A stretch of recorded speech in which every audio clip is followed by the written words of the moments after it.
Welcome to another episode of the Full Flute. I have my friend Margaret with me again. Hello. And I have a special surprise for you this afternoon.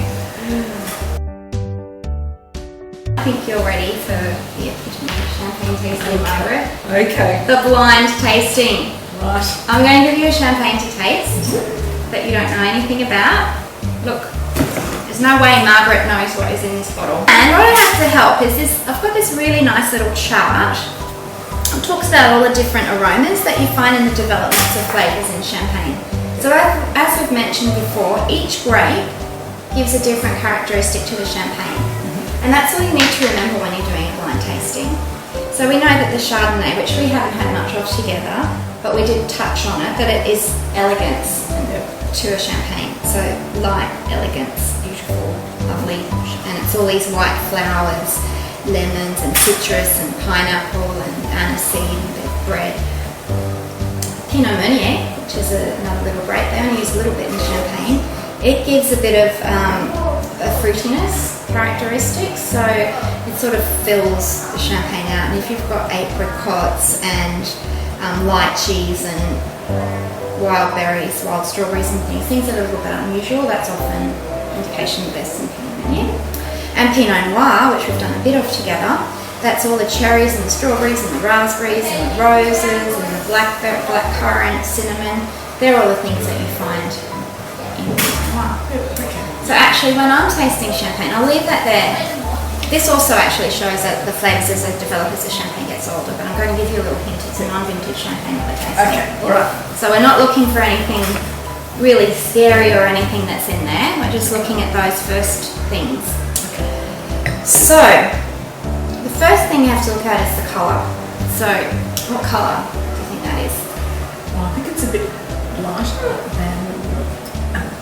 I also want to say to you, Margaret, is there's no right or wrong really. I'm just trying to get at what you taste. Okay. And you don't have to tell me what champagne is in there, you just have to tell me what you taste. Okay. I would agree that that's a sort of a medium straw colour. I'm doing that because it's all frosted up, but just to see. So it's a nice goldeny, light golden colour. Now, can you smell if is it full-bodied or is it lighter? It's a bit lighter. I think it's a bit lighter? I think it's a bit lighter. I could be wrong. Now maybe taste it.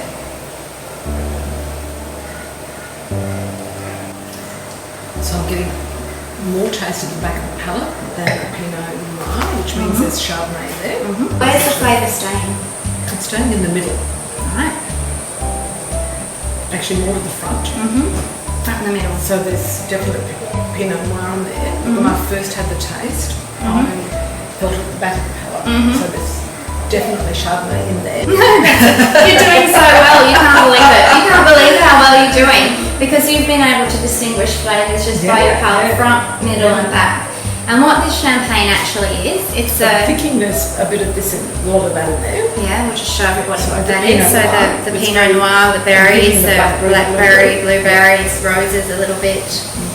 The middle flavour is a little bit of apricot, gives it a bit of, and then the Chardonnay. What did you taste in the Chardonnay? It's a bit of the white flowers. Yeah, it's a very light. I didn't taste any ginger.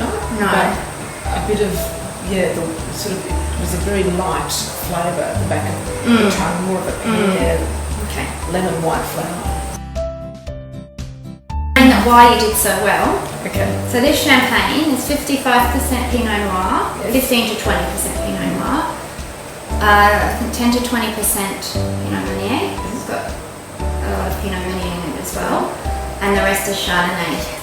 It's a big house, and when you see it, you're going to be surprised because I think the reason I've chosen this is because I think sometimes we drink the champagne and tend to not really write it off, but we just go, oh, it's that.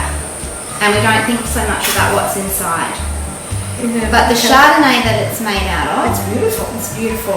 The Chardonnay that comes from that they grow is in the Côte de Blanc, and the Côte de Blanc is a very special area of Champagne that is well known for its Chardonnay. That's very elegant, very minerally. The soil is very chalky, and it has this particular characteristics to its Chardonnay. That's why you tasted the Chardonnay first, because the Chardonnay is a very, very good, strong Chardonnay, but Just because you taste it at first doesn't mean it dominates. It's just that it's a good Chardonnay that's in there. So are you ready to see what it is? Yes, I am. Have you got any idea? I think you'll be surprised.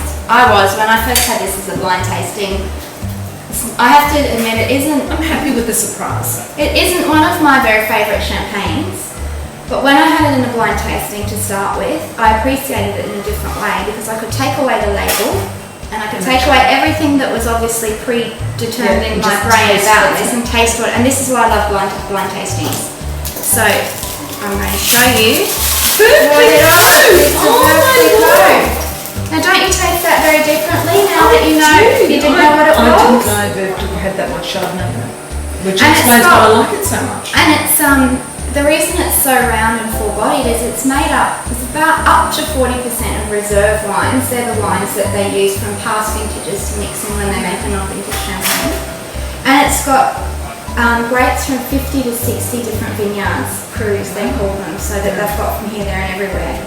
So there is an art to making these big labels to make it taste the same year in year out, so that you know when you buy a verve that it's always going to taste like a verve.